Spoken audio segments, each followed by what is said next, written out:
हे देवराज, तुम्हारा ये अमृत केवल मृत्यु से बचा सकता है, लेकिन भोग वासना से नहीं। परंतु मेरा कृष्ण कथा रूपी अमृत मृत्यु को भी विनष्ट कर देगा और वासना को भी नष्ट कर देगा।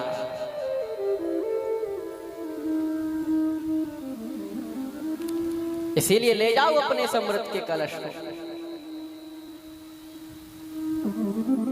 सूत जी महाराज कहते हैं शौनकादि ऋषियों से, हे ऋषियों, तुम्हें पता है कि शुकदेव जी महाराज ने देवताओं को कथा क्यों नहीं सुनाई? क्योंकि अभक्तांस्तांश्च विज्ञाय ना ददौ स कथामृतम श्रीमद् भागवती वार्ता शुराणामपि दुर्लभा।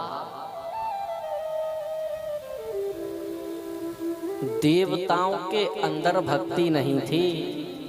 जिस समय देवता अमृत का कलश लेकर शुकदेव जी महाराज के यहाँ कथा सुनने गए, उस समय उनके अंदर भक्ति नहीं थी।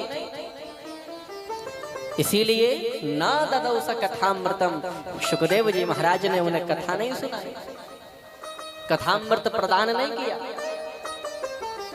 क्यों? क्योंकि जिसके अंदर भक्ति नहीं होती है, जिसके हृदय में भक्ति नहीं होती है, ये कथा उस पर अपना पूरा असर नहीं दिखा पाती है। इसीलिए जब भी हम कथा सुनने के लिए पंडाल में बैठे तो अपने हृदय में भक्ति को धारण करना और ध्यान देना।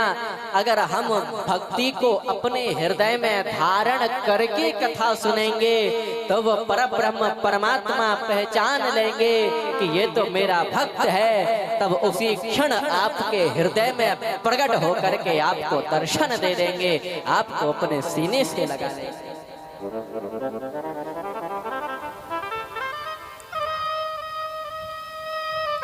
इस कथामृत को पीने के लिए तो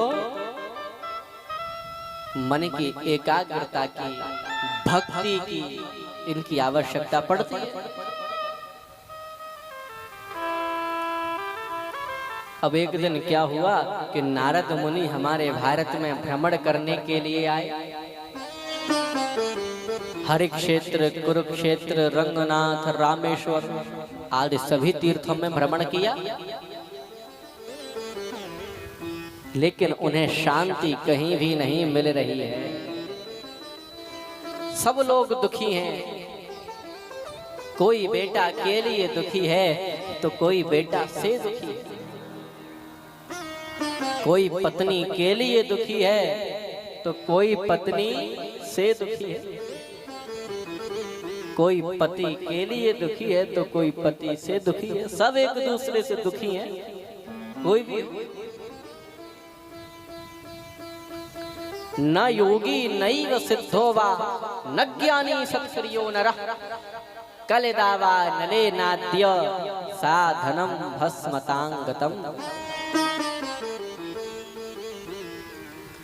ना कोई योगी है, ना कोई सिद्ध है, ना कोई ज्ञानी है।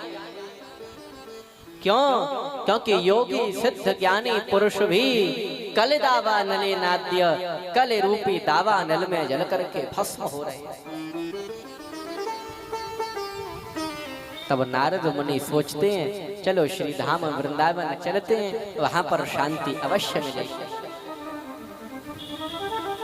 आज नारद मुनि श्री धाम वृंदावन की ओर प्रस्थान करते हैं और कल कल निनाद करती हुई माता यमुना के पावन तट पर पहुंचे।